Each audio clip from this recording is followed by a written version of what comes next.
Welcome, my darling pretties, to our Beyond the Dawn of Business podcast for pretty empowered female entrepreneurs. It's time to step into your power, pretties. Lift each other, support the squad, and choose a life filled with the autonomy and freedom to live your dreams.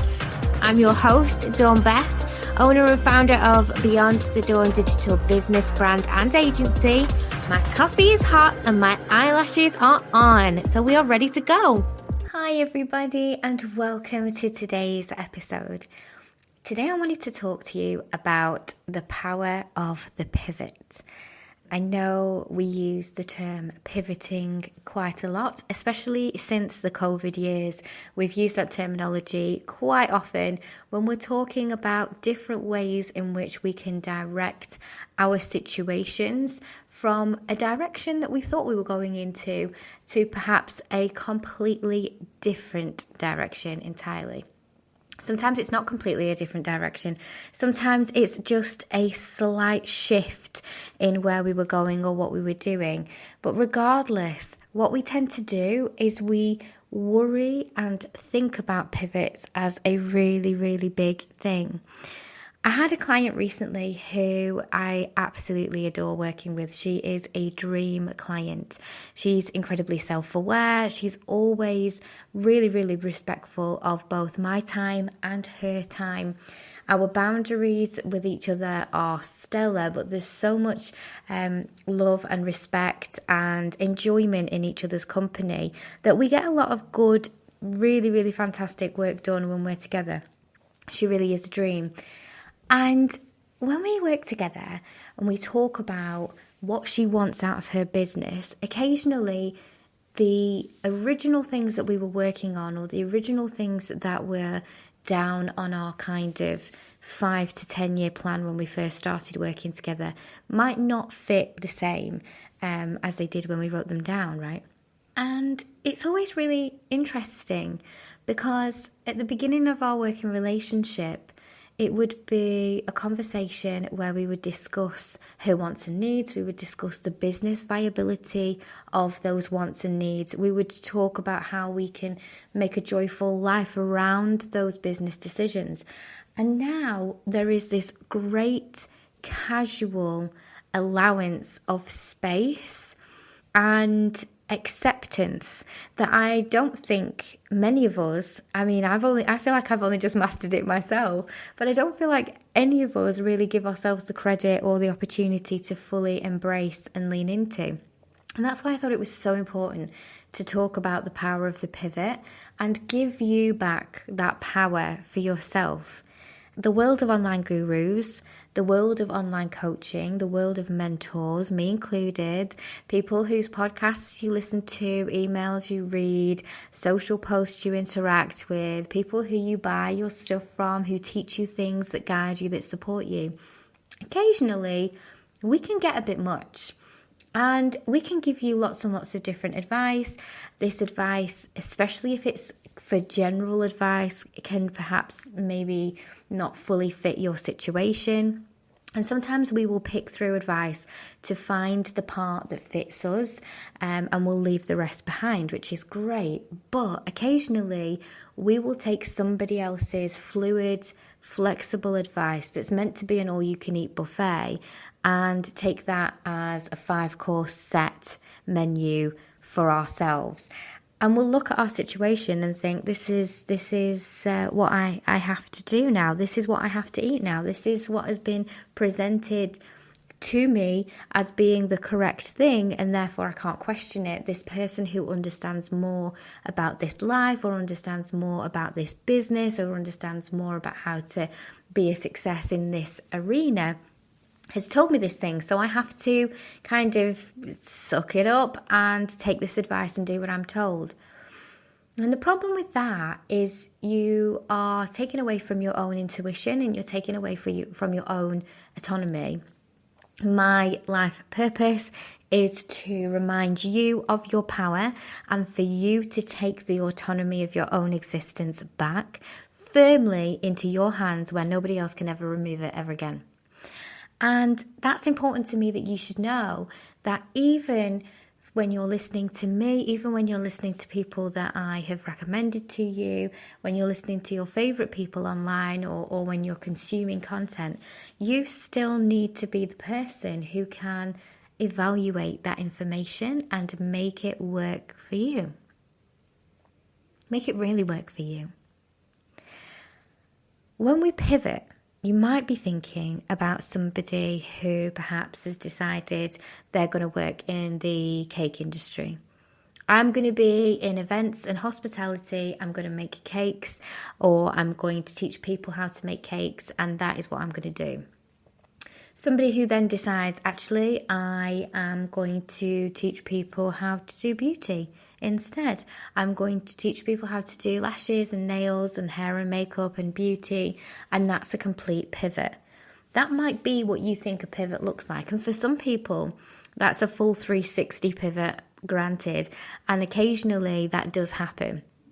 But quite often a pivot is more gentle than that. The direction isn't completely different in completely different industries. It might just be something as simple as the way that you present yourself in terms of your messaging. It might be the name of your business. It might be the tagline of your business. It might be the branding of your business. It might be the opportunity for you to kind of relaunch yourself in a way that feels more aligned to the person you are right now.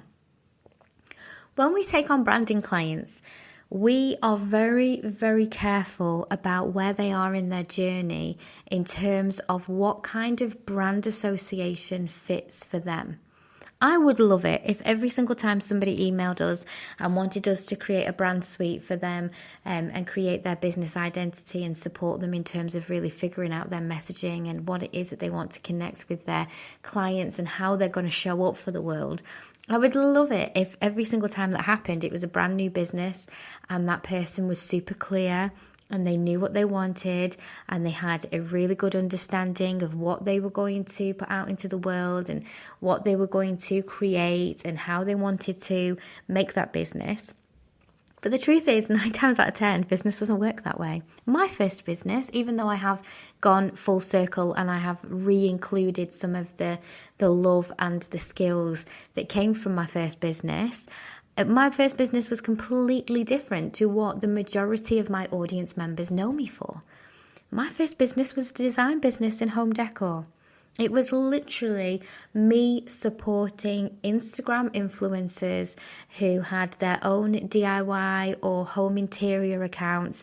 At the time when Mrs. Hinch was still a small name, I was creating those amazing print on demand, just amazing home decor offers and prints that people could take up and use and then dispose of a couple of months later, so that they could always have the new trendy thing, create their Instagram images, do what they needed to do, enjoy them for a little bit, but then be able to replace them at a really affordable cost.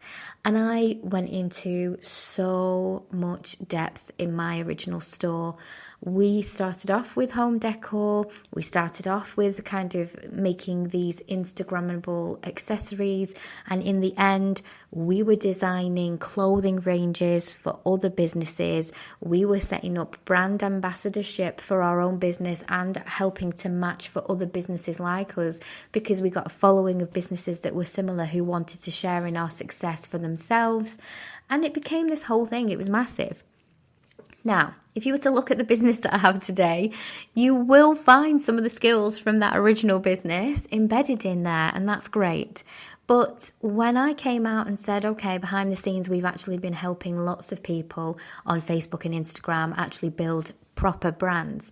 When I came out and said we're actually got an agency who is doing full social media packages for people, not just creating the content, but informing the content, building strategy, and also managing the delivery of that content, as well as creating opportunities for data collection and then reporting on that content so that we have a really clear view on what to do next. That was a pivot. There's no denying. Lots and lots of people who we were working with at the time in terms of the prints, was not expecting me to come out and say, here's a full-blown digital marketing agency that's been running almost secretly behind the scenes, white label for people. And I kind of fell into that. It was a happy accident. More and more people could recognize just how wonderfully we were doing in our business, and they wanted support, and they knew that I would be friendly enough to help them, and that my pricing structure would be accessible, and that I wouldn't turn them away. I would give them the opportunity to do what we were doing in the same kind of way. Now, you might look at a pivot and think, okay, so a small pivot is fine, something that where you can see the connection is fine, but what if you've actually had a business and people recognize you as one thing, and now you want to turn on your heel and be known for something completely different? Well, my big answer to this is that I really do genuinely believe that when we add a layer of desperation, panic, or worry into our businesses, when we're making these decisions, we actually rob ourselves of a lot of the learning processes that happen to us as entrepreneurs. And the reason we do that is because we create instances where we are so consumed by that worry, fear, or desperation that instead of focusing on the things that are really important to us and our growth, we actually find ourselves focusing mainly on that fear. And it directs and diverts our attention away from the genius of being an entrepreneur. For me, I love the autonomy of being able to think of a new product in the morning and to have created, built, structured, or even scheduled to build and structure that product by the end of the day, depending on how big it is, depending on what is required for me to be able to deliver that to an excellent level. I can think something up in the morning, I can create the thing, or I can schedule some time to create the thing if I need more time. And by the end of that day, that's a living, breathing, viable thing inside my business. Not actually living, breathing, it's just a term of phrase, but it's actually there. It's part of my business. And actually my team, they're amazing because I do this all of the time. I'm like, guys, I really think I want to do this thing. I've recognized that my people need this, or I think my people would really enjoy this, or pretties are gonna love it if I can provide them with this. And before we know it, that's a structure, that's a plan, that's an opportunity for me to connect with you, for me to give you something that's going to really support you, but is also going to give me a lot of joy as well. And I don't care. It never once for me has become an issue where I'm like, I wonder if this will muddy my identity and whether actually this will be considered too much of a pivot. I don't care. There is a lovely flexibility and playfulness of being able to test things and keep the things that work. Like, do a lot of things. Try a lot of things. Do put something out there into the world that may not be your biggest hit. Not every single course I have created has been a biggest hit. I have a signature course. It happens to be the course that I'm not running again, which is obviously quite hilarious. But there is no worry in me closing down audience attraction, because I know that the teachings of audience attraction, I will find a way to still give them to my people, but I'm going to do it in a way that suits them better. Now that the world has moved on and it's 2023 and not 2019 anymore, I'm going to do it in a different way. The delivery will be different, but the results will be just as good, if not better. And I'm not worried. I'm not scared. Is that a pivot in my business? Sure. We've released this same course every single year for the last 5 years. And we've done it more than once a year occasionally. And we've done it in multi-format. We've done it in lots of different ways. However, I'm not worried. That little pivot is right for us at the time. And I know it's right because I'm looking at buyer and consumer behavior. I'm looking at my clients and listening to what they're telling me. But equally, I'm trusting my guts. And there's a playfulness in seeing what happens next. What is going to happen now that I've allowed the space for other things to be here? If you're worrying about a pivot, if you're really concerned and you want to do something different, just completely humour me for a moment and give yourself the power and permission to do exactly what it is you want without asking permission from anybody else. Just humour me and try that feeling on for a moment. Feels good, doesn't it? Feels real good to not have to ask permission. It feels real good to let go of trying to completely control the outcome ahead of actually doing anything. The main thing that stops people from taking action is fear. Because we constantly want to try and control the outcome to the point where we know exactly what's going to happen.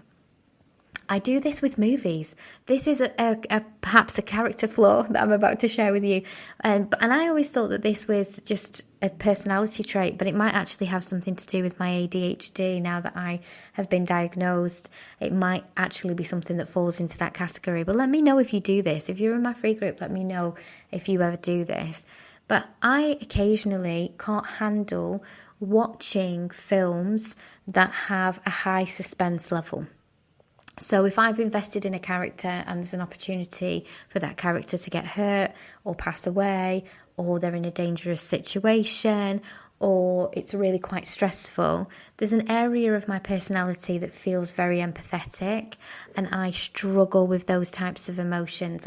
Sometimes I just can't handle them on top of my own personal life emotions, and it gets a bit overwhelming. And I have this really, really, I guess, bad habit that soothes me, that comforts me, and I sometimes do it and I won't tell anybody that I'm doing it because I'm ashamed or embarrassed. But I will Google the ending, or I'll Google the question, like, does this character end up being eaten by a wolf or whatever? So that I don't have to live through the suspensefulness, the panic, the worry, the stress, and I can control the outcome. And that small modicum of control gives me a sense of relief in that moment. Now, if you're sat watching a thriller, you're sat watching a horror movie, that might work for you. In business, my darlings, we can't do that. We can edge our bets, we can bet on ourselves, and we can do the things that need to be done to give ourselves the best possible opportunity for a good result. But we cannot absolutely guarantee the result unless we are doing everything we possibly can to make sure that these things that we're putting our focus into has our heart and soul, and that we're taking care of people, and that we have great connections with people. We know what we're doing and we don't give up. The biggest way to know that you're going to allow yourself a success is to just not give up. Even if you have a failed launch, even if nobody understands what it is that you're trying to support them with, even if you're sat thinking, I have done this for ages, nothing is moving for me, the main thing is not giving up. If you really want it, you can make it happen. If you can connect to just a couple of people, you know you can connect to mighty more. The first client's the hardest client, but if you're thinking of yourself, oh, I really want to pivot, I want to change my business, I want to look into this arena that's really, really interesting to me, I want to move into this area, but nobody's going to understand. Why would somebody work with me in this arena when I've worked in this other situation? People will. People are far more understanding, and people are far more intelligent with these things than you may recognize. What you put your passion and focus into will ultimately be the things that people want to know more about from you. And the power in the pivot is actually you allowing yourself to do exactly what feels right to you. We talk a lot about authenticity. That's a word that is way overused. But we talk a lot about authenticity, and essentially this is what this is about. Giving yourself the power back to do what feels right within your personal life, within your passion spectrum, within your business. Being authentic to the person you are now, not trying to hold on to the person that you perhaps were when you started the business, or the journey you were on during that time. When you made key decisions about what it was you were going to do, that doesn't have to be upheld It doesn't change who you are. It doesn't make you any less loyal to the overall purpose of your life. It doesn't actually change anything other than what you're focusing your attention on. Multi-passionate people, entrepreneurs with multi-different opportunities for income, multi-projects, people who don't want their finger in just the one pie, but really, really want to see what it's like to taste them all. We don't have to stay in one arena. And yeah, stay in your lane is solid advice, but you also need the context of stay in your lane. I don't believe in stay in your lane. I believe test the lanes. See which one suits you best. This is such a crazy analogy, but if you've ever been on holiday, like a family holiday, maybe there were kids involved, maybe there weren't, there's no judgment, and you go to a water park or you're in some sort of hotel where they have water slides. And often at these water parks, wherever you are in the world, they will have different slides of different heights, different curves, different speeds based on obviously the science of the gravity, the water pressure and everything that goes with that. So if you're the type of person who really enjoys a bit of a thrill, really enjoys water slides as, as kind of like a common hobby, then you might try all of those water slides. You might be a multi-slide passionate maybe, and you might try all of those slides and decide which one you like the best, based on the water pressure, based on the curves, based on the speed, based on the enjoyment and the thrill of using that water slide. And how do you know which one is your favourite if you don't try them all? How do you know what your favourite food is? How do you know what your favourite movie is? How do you know what clothes you enjoy wearing? How do you know who your favourite person is? Like, what made you decide what music was good? How are you going to decide which area of business is your favourite? How are you going to decide which area of business suits you best? How are you going to decide which area of business is the most financially viable that gives you the highest return if you're not willing to try a few different types?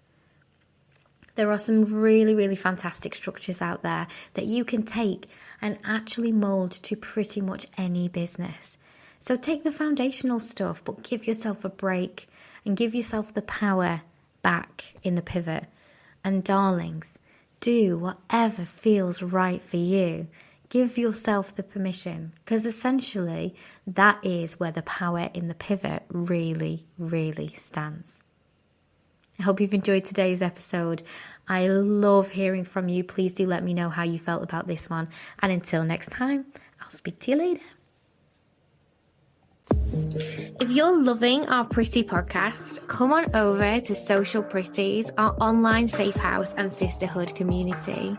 It's a safe space where female entrepreneurs connect and thrive in a warm, welcoming fold of pretty amazing women. You'll find an easy redirect in the description, and I can't wait to see you in there. And depending on where you're listening right now, we would love it if you would click subscribe or follow so that you can be the first to know when our new podcasts come out.